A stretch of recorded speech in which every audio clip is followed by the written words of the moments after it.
এবার নাগরিকত্বের প্রমাণ দিতে হবে খোদ নেতাজি সুভাষচন্দ্র বসুর বংশধরকে। এসআইআর করতে গিয়ে এমনই নোটিশ পাঠানো হয়েছে নেতাজি সুভাষের প্রপৌত্র চন্দ্র বসুকে। যারা ভারত স্বাধীন করলেন তাদের বংশধরদেরকেই নাকি এখন ভারতীয় হবার প্রমাণ দিতে হবে। এই চিত্র দেখে রীতিমতো ক্ষোভে ফুঁসছেন এখন বাঙালি সহ গোটা দেশের মানুষ।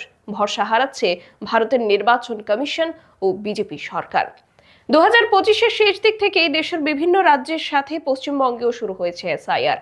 তাতেই বঙ্গের গণ্যমান্য ব্যক্তিবর্গের নামে নোটিশ ইস্যু হয়েছে।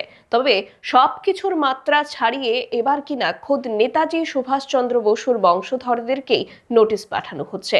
তার প্রপৌত্র চন্দ্র বসুকে নোটিশ পাঠিয়ে এসআইআর এর শুনানিতে ডাকা হয়েছে। আর এই নোটিশ হাতে পেয়েই ক্ষোভ উগরে দিয়েছেন তিনি ভারতের নির্বাচন কমিশনের বিরুদ্ধে।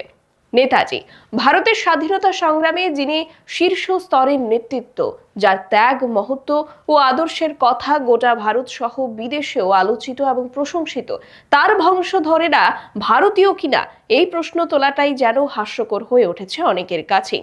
চন্দ্র বসুর নামে এই নোটিশ আসা মাত্রই চারিদিকে তীব্র প্রতিক্রিয়া সৃষ্টি হয়েছে। আমজনতার তোপের মুখে পড়তে হচ্ছে ভারতের নির্বাচন কমিশনকে।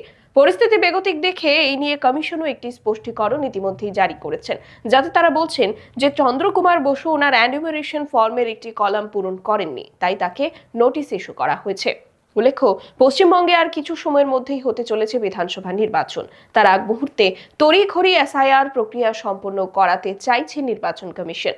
এই অবস্থায় বঙ্গের বিশিষ্টজনদেরকে এসআইআর এর নোটিশ পাঠিয়ে শুনানিতে ডেকে ভারতের নির্বাচন কমিশনেরই এখন লেজে গোবরে অবস্থা। এই ধরনের ঘটনায় জনমনে কমিশনকে নিয়ে তীব্র ক্ষোভ সঞ্চার করছে, যার প্রভাব ভোট বাক্সেও পড়বে বলেই মনে করছেন বিশ্লেষকেরা।